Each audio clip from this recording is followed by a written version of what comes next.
Good day, guys. Welcome to the first official episode of the Cycleways Podcast. My name is Thomas, one of the mechanics at Cycleways. Joining me is Sam. G'day. How's everyone? And Logan. How you doing? And the shop boy, Gus. G'day. How are you all doing, guys? Yeah, pretty good. So far, so good. Beautiful day outside. Yep. Well, it was a beautiful day outside, so yeah, just been out for a quick ride, just to lap around Bottle Lake. Came across a few mountain bikers and a few families, people still riding their bikes, which is good to see. It looked like everybody was in their bubble and not really going out of the bubble, but still, getting some exercise and spending some time with their quality time with their loved ones, which was good to see. Yeah, the track's looking pretty good at Bottle Lake too. So yeah, bit of a flat if you haven't done it, and it's a bit of a flat and slightly bit undulating, sandy in areas, but yeah, quite good fun, single track. Yeah. Other than that, and did a bit of work. Started pretty early in the morning. Yeah, and that's about it really. I've been getting up for like 10 o'clock, like 10 a.m. in the mornings. I've been really bad. Well, I actually did that the first week because I don't generally sleep in, you see. So I was like, okay, well, I'm going to try and sleep in. So I, really desperately tried it. Like, even if I did wake up at 6 o'clock or whatever, I'd still try and stay in bed and try and sleep in. And I was sleeping in pretty good actually. But then I realized that it throws you off your normal routine and it just everything goes out of whack. So this week onwards, I'm trying to stay on track of things, having a routine, and but it is pretty hard to stay on top of things, really. Yeah, it's harder here because you can like ride any time of the day. Because obviously in Australia, like it was like we got up at 5:30 every morning because like otherwise it'd be like 30 degrees by like 8 o'clock. So the weather's been good. Yeah, I've been the same. Like as soon as my body clock gets thrown out, especially with daylight savings being the other day, it's like fucks with me big time. I need to be getting up at the same time, going to bed at the same time. Yeah. Just be an old man, but Yeah, I'm a teenager, so late is good. I wake up at 12. See, I've seen most teenagers say, "Oh yeah, they like sleeping in and all that." When I was a teenager, I was never like that. I was like fucking up at 5 o'clock in the morning and buzzing and going out and trying to do stuff. You're weird. Yeah. You're weird, Sam. I hit that age where I think I was like, I would have been like young. I would have been like like 8 or something like that. Where I was like, I got up really early to watch cartoons and stuff like that. And I think like I hit kind of the age of 10. I was like, nah, sleep. I used to be up at bloody 5 o'clock, and I used to be at the fucking school grounds and for soccer practice and all that, and I never really slept in when I was a teenager. I was always in a weird position when I went to school because I was a cyclist. I was like waking up at 5:30 every morning, going for a ride, getting coffee, like getting home, and then going to school. Whereas everyone had been like up for like an hour. I'd been up for like 4, and like my day had already peaked as well. So I was like, me and the swimmers were the only ones up at that point.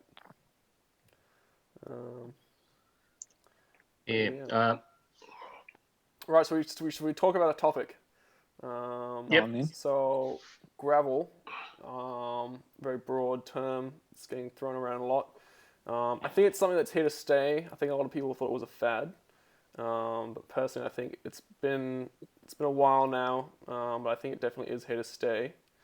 So yeah, I mean, defining gravel for me is the first step, I think, because it is such a broad spectrum. Because on one hand you've got... me personally... Yeah, good. I was going to say, because, you can ride gravel as, like, just like essentially a paved dirt road, and then you can go all the way up to, like, basic single track, so... No, gravel for me is it gives you a sense of freedom because you can really go for long rides. Well, you could do that with a mountain bike as well, but it's not as efficient. Mm. You know, you could go on the road for ages and just bomb down a single track, and that's what I love about it. You know, and I've always wanted a gravel bike, and I got one, and since I've got it, that's the bike that I've been riding the most, because whatever the weather, I can still get out. You know what I mean? Whereas with especially living in Christchurch, if you're a mountain biker and if the weather turns shit, you can't really access the trail. Yeah. Well, you can, but you don't want to, because I usually am pretty strict about it, because I try and devote some of my time, fixing those tracks and maintaining those tracks. So the last thing I want to do is when it's wet and when it's shut, I want go out and ride.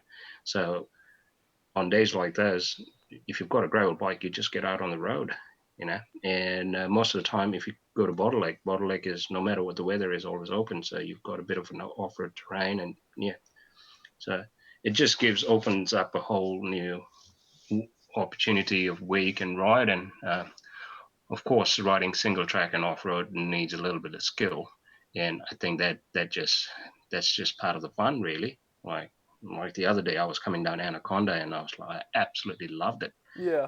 Yeah. That's what I like about gravel, is because you are on the wrong bike. It is such because a gravel bike is a horrible design.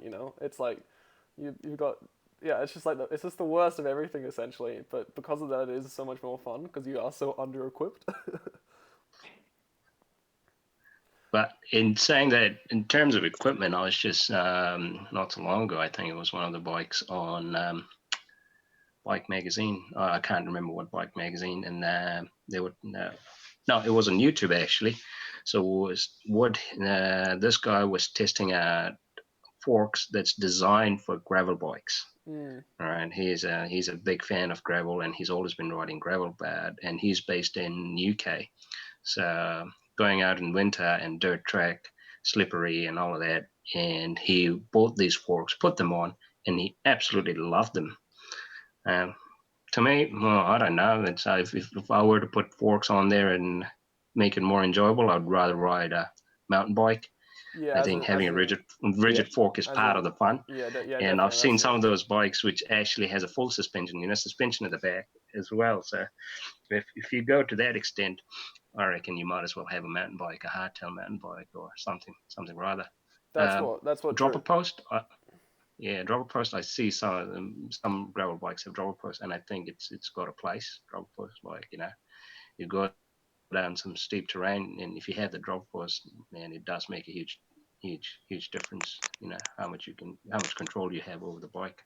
But yeah, that's just my thought, really. But I think gravel if you think about it, gravel as a category has probably been around for as long as bikes have, almost. Like before there was an official gravel bike, people were still riding, whether it was their road bike or their mountain bike, on what would now be classed as a gravel ride. It's just that at this time, manufacturers decide to make a bike that's more specific to that. But yeah, any gravel as a category, I think any time you're taking it off on a single track, it does sort of blur the lines to mountain biking. Yeah. Even though you want to take the gravel bike off road, but it definitely brings it into mountain bike territory.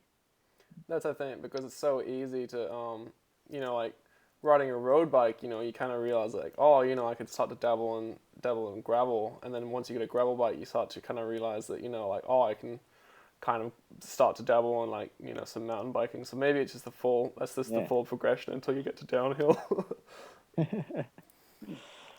What I've seen is mostly endurance athletes picking up this sport. People who any endurance sport really, who likes bloody suffering and riding for ages, and that sort of people are really picking up. And one really good example would be Vajan Armstrong, and he's one of New Zealand's top athletes, ultra runner. He's a world renowned world-class athlete, and he's recently picked up this gravel riding, and he absolutely he loves it. Quite often he comes to the shop and he's tells me about his adventures, and he told me that he's actually been riding his gravel bike more than actually running, which is, he's a professional runner. So yeah, and I see a lot of those type of people who love the endurance side of things, and yeah, like gravel, and plus bike packing on a gravel bike, that's really picking up. Like TA, I see a lot of people doing it on gravel bikes as well. Yeah. Yeah, definitely being in quarantine, I've kind of had some time to think about what I really want to ride, and I'm at the point where as soon as we kind of get back to the shop, I'm going to order some bike packing bags, and I'm going to actually go do it, because I think I have a theory about gravel, which I think is pretty true, is that gravel is like the ultimate cycling fantasy sport. I think a lot of people like love the idea of gravel, but no one actually really rides it. Like, not a lot of people actually ride gravel bikes. So I feel as if, like, I think definitely as a roadie, like I come from that, that cafe kind of like fashion culture. So like for me, it's about, like looking good on the bike and stuff like that, and having the right equipment. So when I kind of bring that into gravel, whereas I think I need to rethink it and just be like, I just gotta go do it. Like, it doesn't matter if you have, like the wrong equipment. That just makes it part of the adventure. So definitely, I think, my attitude to it is you just gotta get out there.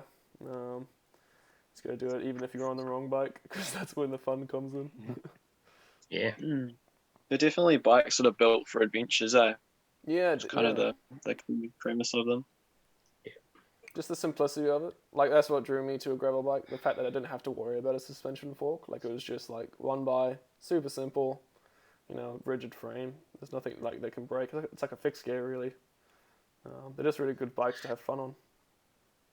But one thing I don't understand is the 650B wheel size on a gravel bike. Yeah. I was going to bring that up as well.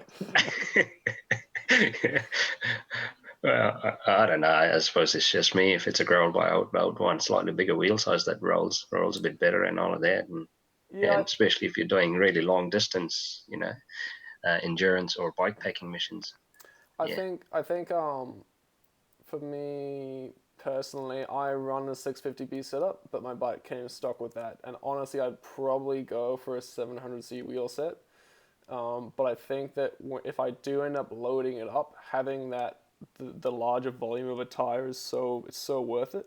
And if that means running a 650B wheel set, then that's probably where it's going to come in. Because if you've got like another like 10 kilograms on there of weight, then just having that more volume in that tire, I think is going to be a lot more beneficial.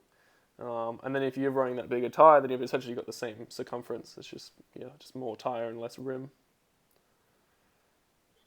But with the 700 tires, what's the max you can go? I think 42, or can you go? Yeah, it depends on the frame, but generally most people go to about a 40, 42. But what's your clearance like, Tom, on your bomb track? I think on a 650B, it's a 2.2 inch tire, and then a 700C, it's a 40. I think it's like a 46 or something like that. So yeah.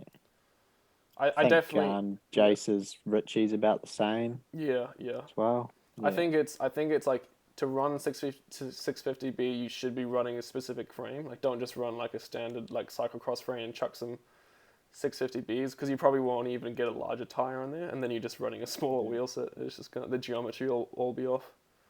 But yeah, I think the key to it is running that bigger tire. Otherwise, it's not worth it.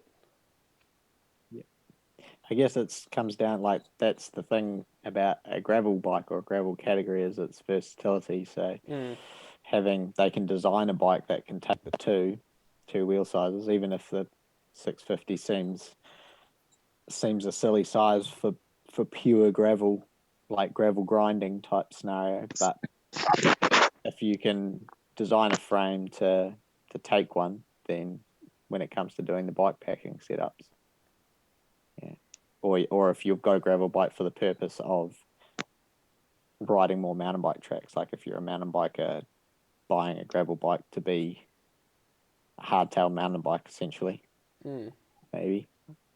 Has anyone done a mullet yet? No, that's something I we haven't could seen do. any. I mean, Someone's got to do it. what would be the benefit of it though? It wouldn't. It wouldn't. That's what we're just talking about. Is there's not much benefit of being 650. So put a 700 in the front. Why not? I'd rather put a 700 in the rear. That way, I'm like technically on an angle and I'm always going downhill. You just want your aero roadie to geometry, don't you? Yeah, I think that's a mistake I made on my gravel bike. Well, it's not really a mistake, but just the frame sizes were a little bit weird. They're a little bit like I ride a bomb track for anyone that doesn't know. Most people won't. But there's a weird thing Curve have as well, where their frames are really small. So I ride it's an XL, and I think it's a 58, I think, and normally I'm on a 61. So the geometry is pretty slammed. It's not as slammed as my tarmac, but it is pretty low, and I think I will. Right now it's not too bad, but I think on those longer days in the saddle, when you're kind of doing the bike packing, you'll probably start to suffer. So. I find the same thing with my Diverge as well, because when I had my my LA, I was riding a 49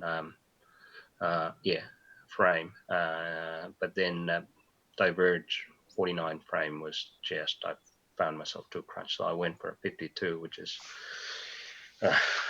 not ideally what I should be riding according to my height, because I'm a short fella. So, but 52 seems actually perfect for me. Yeah. But then again, I have to slightly compromise on my. Mine's always been a weird setup, as you all know. So the saddle, the way my seat height is, it's like, so ideally it shouldn't be where it is, but what can I do? I'm bloody built that way. short legs, but longer reach. So I don't know if all gravel bikes are like that, but I don't know. It'd be interesting to see with the new bike, the new Specialized. Yeah, definitely. I'll just leave it there. Because Specialized changed they didn't change their geometry. They changed their sizing charts like I think a couple of years back. So I don't know if that affected you, but yeah, I think it was just a one-off. Yeah, because some of those independent frame like producers that actually they won't even do like a really large frame, which is a bit of an issue for me. Not really, but yeah. Normally I just prefer that kind of a larger frame with a shorter stem, especially running. Like if we're talking about like mountain bike geometry on a gravel bike would be pretty beneficial when you're having that longer reach with a shorter stem. On that note, that brings me to the flared bars. Oh, yeah. I don't know, Logan's got slightly flared. I actually haven't paid attention to your bars, Tom. Is it slightly bit flared? Mine's not, and I wish they came with flared bars. At some point, I will be putting them on. But I've seen some people out there. Even today at Bottle Lake, I saw a guy with a full-on setup.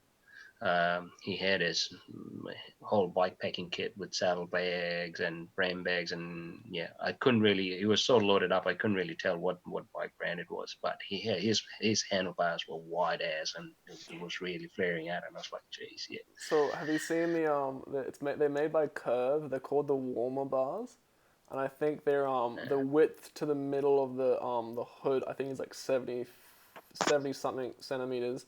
And then the degree of the angle on the flare is really aggressive as well. So like I think at the from the flare measured across, I think it's like they're 760 or 708 like proper mountain bike width bars.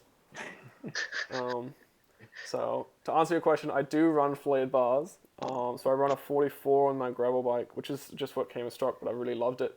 But controversially though, I also run a flared bar on my road bike, so I like a flared bar in general, just because I like the control in the drops. So I had this discussion with Jason though not long ago about how like a really aggressive flare isn't like even just like really wide bars on a gravel bike I don't think is overly necessary. I think it kind of takes away from like kind of that agility and that playfulness that they have. But yeah, I did, while I've been stuck in quarantine, I got really bored, and so I started playing with my tent and trying to get it compact as possible, and I rolled it up once, and I couldn't fit it between my bars. so I had to re-roll it a different way. But I think that was the original reason that people were flaring the bars, so they could have the clearance if they were running a handlebar bag in there. Okay. Yeah, my flare on my bars is so minimal. Like, I thought it was going to be more before I ordered them. Basically, I saw it was on the AWOL, Specialized AWOL, when they brought that out. That had a flared bar on it, which wasn't even super aggressive. And I was only thinking of it for cyclocross at this stage, and I was like, yeah, I want that bar for cyclocross racing. And so I hit Jim up and was like, oh, is this bar available? I can't find it on B2B. And he said, nah, it's not. But, I'll ask the question and see if it's going to be available and blah, blah, blah. And a few months later or something, he sent me an email going, oh, yeah, this is, the bar's available now. And it was the hover bar, so it's got the 15 mil rise. And I think it's only like, I don't know what the flared degree is, but... Yeah, it's pretty minimal. And I was like, sweet, yeah, give me some. And when they arrived, I was like, oh, these aren't the same. These aren't what I wanted, but it's so minimal that you just look at them, you don't really know they're a flared bar. But there's no way if I got a road bike again, that I'd want a standard bar on the road bike. I'd be putting the type of flared bar that I've got on the road bike. Seems silly that you'd even have a standard bar where the drop goes like right under. It just seems silly now. But. Yeah, I run 3T Ergonovas, which is my favorite road bar. That's what I run on my road bike, and they're slightly flared. It's really not that aggressive though. I think I'm pretty sure Envy were the first ones that were putting that flare on their road bike, because I know an interesting story about Mark Cavendish. When he was racing for Dimension Data and using Envy, he specifically had to request for a non-flared bar, and they made him one. They made an aero, a couple one-off sets of the Envy aero bar without a flare just for Mark Cavendish. But yeah, I definitely think a flared bar is beneficial. That being said, though, a really flared bar I think is dumb, because at that point you'll be throwing off your fit as well, because you'll increase your reach.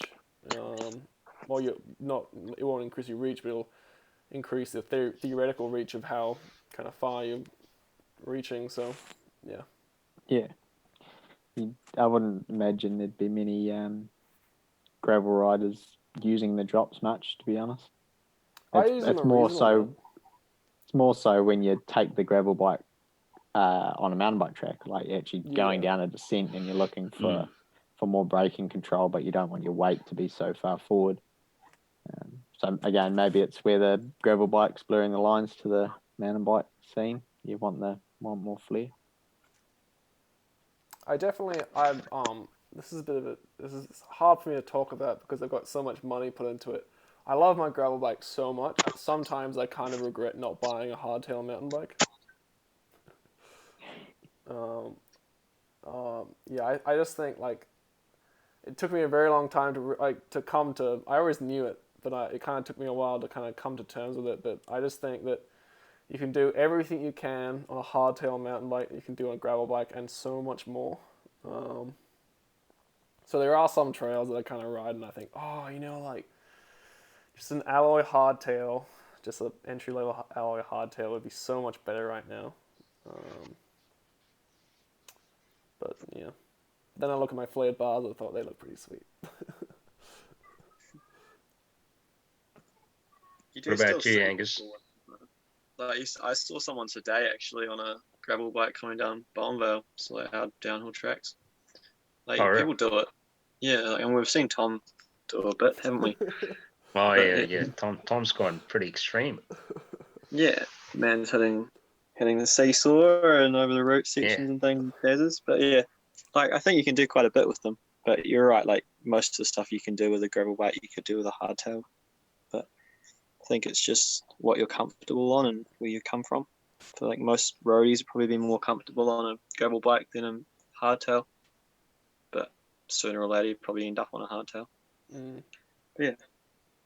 That was a good way to kind of do it. that was my thinking, how I justified buying a gravel bike over a hardtail mountain bike, was it was kind of like, if I ride a like I'm eventually on both bikes, I'm going to get to a point where I just need a dual suspension.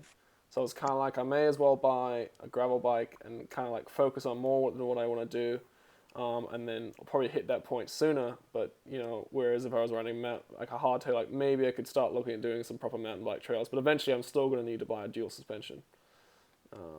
So I've hit that point, can't afford a dual suspension, so I'm just still riding my gravel bike. I think the other thing is it's probably you're more likely to ride your gravel bike than you would be a hardtail, because it's like what you're, I guess, used to, and you'd be more enthused by that. They are also like real boutique sort of bikes in a way as well, so they're pretty unique, and you can make them really like your own. Like most of yours are all custom in some way or another, which is pretty cool to see. There's definitely some cool brands out there making some really impressive gravel bikes. Like I think there's the Open Upper, which I think is really nice. That's a really sweet bike. And then I'm on a bomb track. Companies like Curb and stuff like that making those like boutique steel frames, Jason's Ritchie, stuff like that. I think that's where it comes into gravel, like trying to get weird. That kind of like that whole like Stoke scene. All kind of just goes hand in hand with those hipster vibes. Well, it's pretty huge in US anyway. It's slowly picking up in New Zealand, but US, man, the gravel market's just it's quite big now. I think as well, because they have the roads. I think that might be a big factor, because in Christchurch we're kind of limited to what we can ride. I think it's just that we haven't explored it, Tom. Yeah, that's what it is. And one person who would be right into it would be Shaky. Yeah. Yeah, because, man, the amount of rides, I look at his Facebook and his Strava and all of that, man, he's been all over the place. I think there's some pretty awesome rides out there. It's just that we haven't really explored it. Yeah. Yeah. I'm gonna head out to Lake Tennyson as soon as we're out of lockdown and ride out there and stay the night and then ride back the next day. I think it's like 40 k's out there on a gravel road. Yeah, you mean in around St. James? No, Lake Tennyson. It's near Hamner Springs. Oh yeah, near St. James. Yeah, that's it. Yeah. You can. Yeah, you can actually go right up to. You can start in Hamner and you can go all the way to Lake Tennyson and then back. Yeah. Yeah. It's actually pretty good. It'd be a good ride. Yeah. It'd be cold. Yeah. I think winter's gonna hit me hard. There's shitloads of gravel riding if you want to go like out Selwyn way. It's all flat, but there's quite a lot of options out there. Not the whole ride won't be gravel, but you'd be linking up multiple sections of a few K of gravel at a time, sort of thing. Alternatively, in Christchurch, you've then got Banks Peninsula, but it's kind of like the two extremes. I was about to say, Banks Peninsula's flat got some or pretty extreme hills. 16% 0 to 800 meter elevation, sort of thing. Yeah. The other area that would be really cool on a gravel bike, I reckon, would be the Alps to Ocean. Yeah, I actually rode some of it on my drive back from Queenstown. I got really bored and pulled over and just started riding down the trail. It was really nice. Took some nice photos. Pretty scenic, yeah. Yeah, I'll have to. Yeah, I think that'll definitely be on the list as well. Once they get the camping set up, I'll go start nutting out some of those rides. Paparoa track as well. Oh, Pepper track, yeah. What's today? Wednesday. If everything hadn't, the COVID lockdown hadn't been started, then I will be preparing for my ride. Yeah, this Thursday. Go on Friday. Go ride the Pepper. Go all the way in, like start from start from Pororari track, go all the way to the other side and then back. So yeah, back to back in one day. That was the plan. but it's I've ridden from both ends that track. It's pretty good. It's just that I haven't connected it, so I was actually looking forward to it. You could ride your gravel bike halfway up to Pororari Hut. Yeah, there's so many options. You wouldn't be able to ride it on the other side because you go up Creases track, which is rocky and all of that, loose rock and all that. But on the Pororari, the other side, it's actually really well groomed, really good tracks. But I think, once again, just riding a gravel bike, I think you have to get pretty good at that kind of cyclocross dismount. You just got to get used to walking with your bike at some points, especially if you're riding mountain bike trails. So we are running out of time, guys. So I'll ask one more question. I'll put this to you, Gus, just because you are just a mountain biker. Have you ever had any urges to kind of downgrade from the mountain bike and kind of start gravel riding? You happy sending it with full suspension? Probably not to a gravel bike, but to a more simple bike, definitely. Like some of the Surleys and things are quite cool and caught my eye in the past. But yeah, like the cyclocross and that sort of scene is still pretty exciting as well to me. But yeah, there's definitely a side of things that's like the unknown, and that can be kind of cool to have a think about, I guess. But at this stage, I'm pretty happy with my jumps, I guess. Yeah. No worries. Right, guys. That's probably all we have time for tonight. Do we have any finishing remarks or? No, just stay safe. Keep riding your bikes, guys. Hopefully we'll have some more content for you soon.